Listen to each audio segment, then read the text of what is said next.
മനസ്സ് ശുദ്ധിയാക്കിയിട്ട് പോ. ചെയ്ത പാപങ്ങൾക്കല്ലേ ഫാദർ കുമ്പസരിക്കാൻ പറ്റൂ. ചെയ്യാൻ പോകുന്ന പാപങ്ങൾക്ക് പറ്റില്ലല്ലോ. ചെറിയ പുള്ളി അല്ലവൻ, പഠിച്ച കള്ളനാണ്.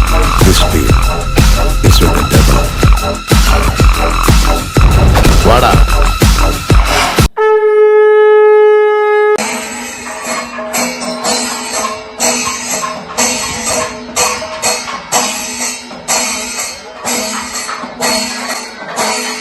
തമ്പുരാനായ എമ്പുരാനെ കാത്തോളനെ. ഈ വരുന്ന മാർച്ച് 27 ഒരു 4 ദിവസം കൂടെ കഴിഞ്ഞാൽ മോഹൻലാലിൻ്റെ അല്ലെങ്കിൽ പൃഥ്വിരാജിൻ്റെ എമ്പുരാൻ ലോകമെമ്പാടുമുള്ള തിയേറ്ററുകളിൽ റിലീസാകുകയാണ്. ഈ വീഡിയോ ചെയ്യുന്നതിനകം 13 കോടി രൂപയുടെ പ്രീ ബുക്കിംഗ് തീർന്നു കഴിഞ്ഞു. ആദ്യത്തെ ദിവസം തന്നെ ഏതാണ്ട് 9 കോടി കളക്ഷൻ ഉണ്ടാക്കും ഈ ചിത്രം എന്നാണ് പറയുന്നത്. എന്തൊരു പ്രതീക്ഷയോടുകൂടിയാണ് ഈ സിനിമാ പ്രേമികൾ ഈ സിനിമയെ പ്രതീക്ഷിക്കുന്നത് അല്ലെങ്കിൽ വരവേൽക്കാൻ പോകുന്നത് എന്നുള്ളതിൻ്റെ ഏറ്റവും വലിയ ഉദാഹരണമാണ് ഇത്രയും വലിയൊരു കളക്ഷൻ. ആദ്യ ദിവസം തന്നെ ഏതാണ്ട് 9 കോടി രൂപയ്ക്ക് മേൽ ടിക്കറ്റ് വിറ്റുപോയി എന്നാണ് കേൾക്കുന്നത്. 6 വർഷങ്ങൾക്ക് മുമ്പ് ഈ ലൂസിഫർ കണ്ടത് ചെന്നൈയിൽ ഒരു മൾട്ടിപ്ലക്സ് തിയേറ്ററിലിരുന്നു കൊണ്ടായിരുന്നു. വല്ലാത്തൊരു ശബ്ദ കോലാഹലമായിരുന്നു ആ സിനിമയ്ക്കകത്ത്. കാരണം ചെറിയ തിയേറ്ററിനകത്ത് ലൂസിഫർ സിനിമയിലുണ്ടായ ഒരു ശബ്ദ കോലാഹലമുണ്ട്. അത് ആ തിയേറ്ററിൻ്റെ ഭിത്തികളെയെല്ലാം തുളച്ച് പുറത്തേക്ക് ഒഴുകുകയായിരുന്നു. ആകെ ഒരു ബഹളമയമായിരുന്നു. അതുകൊണ്ട് തന്നെ അത് പരിപൂർണമായി ആസ്വദിക്കാൻ പറ്റിയെന്ന് പറയുക വയ്യ. പക്ഷേ സിനിമ വലിയ വിജയമായിരുന്നു. സാമ്പത്തികമായി കോടികൾ വാരിയ സിനിമയായിരുന്നു എന്ന കാര്യത്തിൽ തർക്കമില്ല. അതുകൊണ്ട് തന്നെയാണ് എമ്പുരാൻ ഉണ്ടായതും എന്ന കാര്യത്തിൽ തർക്കവുമില്ല. എമ്പുരാന് ശേഷവും മറ്റൊരു എമ്പുരാൻ വരും എന്ന് നമുക്ക് പ്രതീക്ഷ നൽകുന്നുണ്ട്. അല്ലെങ്കിൽ അവർ ഡിക്ലെയർ ചെയ്തിട്ടുണ്ട്. ഒരു 3 സീരീസ് സിനിമകളുടെ 2ാം ഭാഗമാണ് ഇപ്പോൾ വന്നിരിക്കുന്നത്. മുരളി ഗോപി ഒരുപക്ഷെ 3ാമത്തെ സിനിമയുടെ തിരക്കഥ അല്ലെങ്കിൽ അണിയറ പ്രവർത്തനങ്ങൾ ഇപ്പോഴേ തുടങ്ങി കാണണം. രാജാവിനേക്കാൾ വലിയവനും ദൈവത്തെക്കാൾ ചെറുവനുമാണത്രേ എമ്പുരാൻ. ഭാഗ്യം, ദൈവത്തെക്കാൾ വലിയവനായില്ലല്ലോ എമ്പുരാൻ.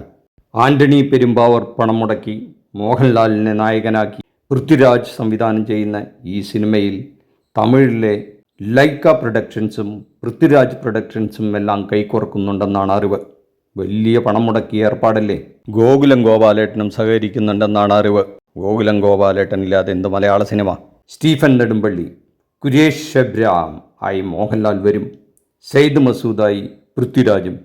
മഞ്ജു വാര്യർ, ഇന്ദ്രജിത്ത് സുകുമാരൻ, സായ് കുമാർ, ഫാസിൽ, സൂരാജ് വെഞ്ഞാറമൂട്, ബൈജു തുടങ്ങിയ വലിയൊരു താരനിര ഈ എമ്പുരാനിലും ഉണ്ടെന്നാണ് അറിവ്. 2023 തുടങ്ങിയ ഷൂട്ടിംഗ് ഏതാണ്ട് 14 മാസത്തോളം നീണ്ടുനിന്നു. Faridabad, Shimla, Ladakh, UK, US, UAE തുടങ്ങിയ ലൊക്കേഷനുകളും കഴിഞ്ഞ് ചെന്നൈ, തിരുവനന്തപുരം, കൊച്ചി, ഗുജറാത്തിൽ രാജ്കോട്ട്, ഹൈദരാബാദ്, വണ്ടിപ്പെരിയാർ, UAE, മുംബൈ, എറണാകുളം, ചാലക്കുടി, മലമ്പുഴ തുടങ്ങിയ നിരവധി സ്ഥലങ്ങളിൽ ഏതാണ്ട് മലയാള സിനിമയിൽ ഇന്നേ വരെ ചരിത്രത്തിലില്ലാത്ത അത്രത്തോളം ലൊക്കേഷനുകളിലൂടെ യാത്ര ചെയ്ത് ഷൂട്ടിംഗ് കഴിഞ്ഞ് മലമ്പുഴയിൽ വെച്ച് ഇത് ഈ ഏതാണ്ട് 1 ഡിസംബർ 2024 അവസാന ഷെഡ്യൂൾ പൂർത്തിയാക്കിയത് അത്രേ. ഈ എമ്പുരാന് വേണ്ടി ക്യാമറ ചലിപ്പിച്ചത് സുജിത് വാസുദേവും മോഹൻദാസുമാണ്. ദീപക് ദേവിൻ്റെ മ്യൂസിക് എന്താണ് കാണികൾക്ക് വേണ്ടി എമ്പുരാനിൽ ഒളിപ്പിച്ചു വെച്ചിരിക്കുന്നത് എന്ന ആകാംക്ഷയോടെ കാത്തിരിക്കുകയാണ്. സിനിമയാണ്. ഭാഗ്യം ഒരു ഫാക്ടറാണ്. ലൂസിഫർ വലിയ സാമ്പത്തിക വിജയം കൊയ്ത സിനിമയാണ്. 2025 ഇറങ്ങിയ പല സിനിമകളും സാമ്പത്തികമായി പരാജയപ്പെട്ടെന്ന നിർമ്മാതാക്കളുടെ സംഘടനകൾ പബ്ലിഷ് ചെയ്തതിൻ്റെ ഒരു കാലഘട്ടത്തിലും ദിവസങ്ങളിലൂടെയാണ് മലയാള സിനിമ കടന്നു പോകുന്നത്. അതിനിടയിലാണ് ഈ വലിയ 400 കോടി രൂപയുടെ ബഡ്ജറ്റുള്ളൊരു ചിത്രം റിലീസാകുന്നത്. എന്തുകൊണ്ടും ഇതിന് സാമ്പത്തികമായി വിജയിച്ചേ പറ്റൂ. കാരണം ലൂസിഫർ ഇറങ്ങിയതിന് ശേഷം 2019 2025 ഇടയിൽ കേരളത്തിലെ നദികളിലൂടെ ഒരുപാട് വെള്ളം ഒഴുകിപ്പോയിട്ടുണ്ട്. മലയാളികളുടെ സിനിമയുടെ ടേസ്റ്റ് തന്നെ മാറിപ്പോയി. അത് നാം മറന്നുകൂടാ. പല ഭാഷകളിലായി ഇറങ്ങുന്ന എമ്പുരാൻ സാമ്പത്തികമായി തിയേറ്ററുകളിൽ വിജയിച്ചേ പറ്റൂ. അത്തരമൊരു വിജയം മലയാള സിനിമയ്ക്ക് നല്ലൊരടിത്തറ നൽകും, ഒരടിസ്ഥാനം നൽകും എന്ന കാര്യത്തിൽ തർക്കമില്ല.